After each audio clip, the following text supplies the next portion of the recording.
Today we're talking about 5 dropshipping strategies to avoid as a beginner, and honestly, this is why most of you guys fail with dropshipping.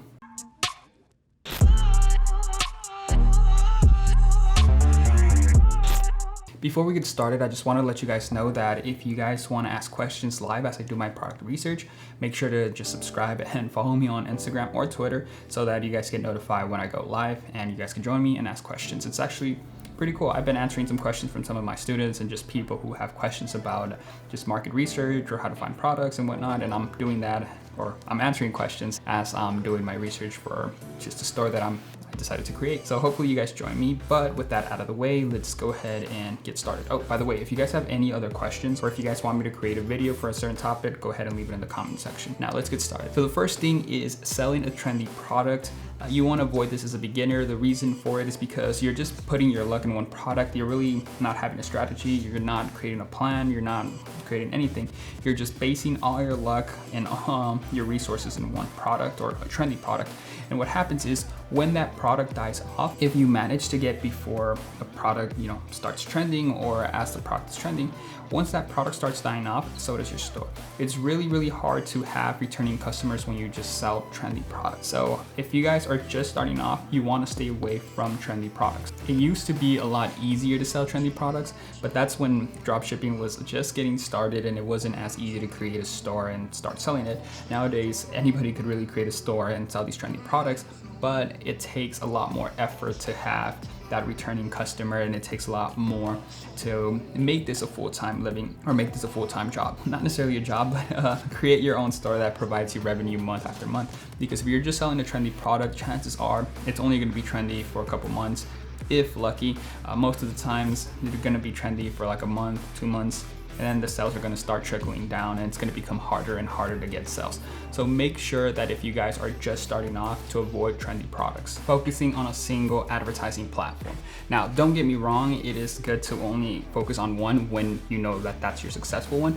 But if you're just starting off, don't limit yourself to only going for one. Don't limit yourself by only saying, okay, I'm only going to advertise on Instagram. I'm only going to advertise on Facebook or Instagram stories. You want to be testing out different social media platforms and just different placements, because you don't know what's going to work well for your niche. Not everything works well for everybody. For example, some businesses or some dropshipping stores do better with Instagram than Facebook, while others do better on Facebook. So you don't want to limit yourself by only targeting one platform. You want to try all the platforms and then see which one's bringing you the most amount of sales, or which one's bringing you the most amount of traffic, and then focus on that one. So if you guys are starting off, don't stress, don't focus on only a single platform. Focus as many platforms as you can. So you want to test to see what works for you. And again, I can't stress this enough. You want to test as much as possible, because for you, Instagram stories might work just because you do things a little bit different, or the way that your ad looks or the way that your business looks might do better on one platform than the other. So make sure to keep that in mind and don't focus on a single platform. I cannot stress that enough. Free plus shipping is something that I also see a lot of beginners do. And don't get me wrong, that's a good method, but there's a time and place for everything.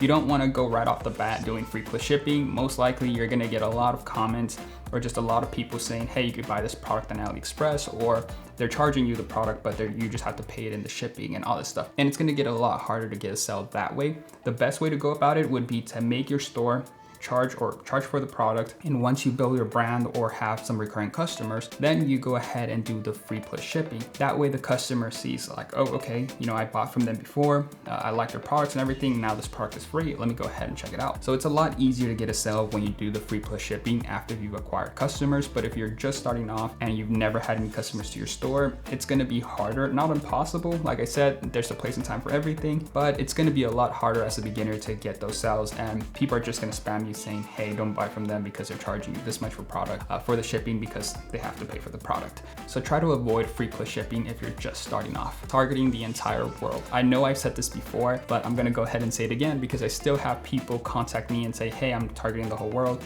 but I'm not getting enough sales. And honestly, guys, you don't want to target the whole world. I can't stress this enough. You do not want to target the entire world. The reason you don't want to do that is because of language barrier.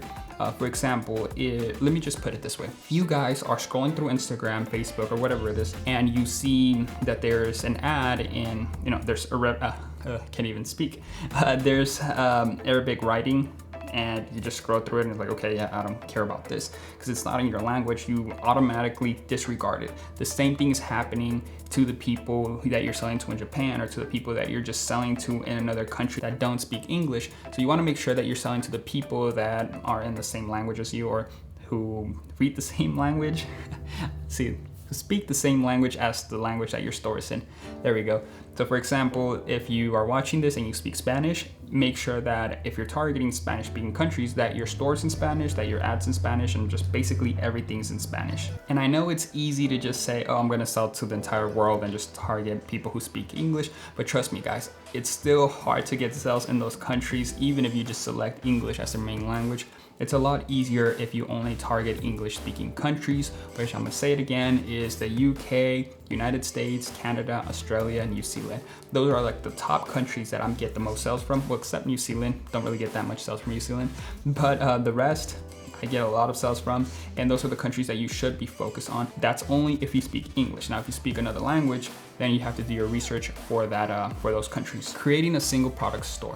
Now, as a beginner, you should kind of stay away from a single product store, even though I see the appeal in it, and I kind of understand why people would want to create that over a niche store or a general store, just because it seems easier. And even though it seems easier, it really isn't, because you have to put a lot more time and effort into that single product, since that single product is basically going to carry your entire store. So if you're starting out, chances are that you're not going to have a successful product right off the bat. You want to minimize that risk by creating a niche store, or a very general, not very, but a semi-general store. That way you're able to test multiple products out and then see which one performs well. So then you grab the one that performs well and create a single product store based off of that. You don't want to create a single product store right off the bat just because you guys are going to struggle with. And if that store doesn't work out for you, you're going to have to redo another site, you make it another single product store, and then the same thing goes on and on and on until you find something that works for you.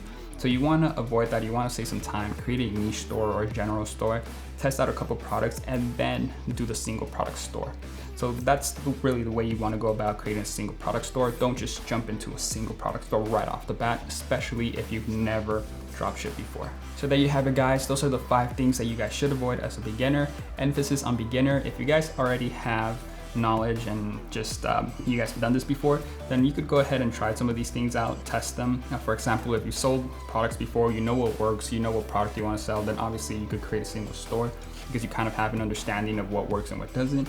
But if you're starting off, you want to avoid these 5 things. That's probably the biggest reason, or these are probably the biggest reasons why a lot of you guys fail, is because you go into drop shipping with these strategies in mind. So stay away from these strategies as a beginner. And yeah, that's pretty much it guys. So thank you guys for joining me in this video.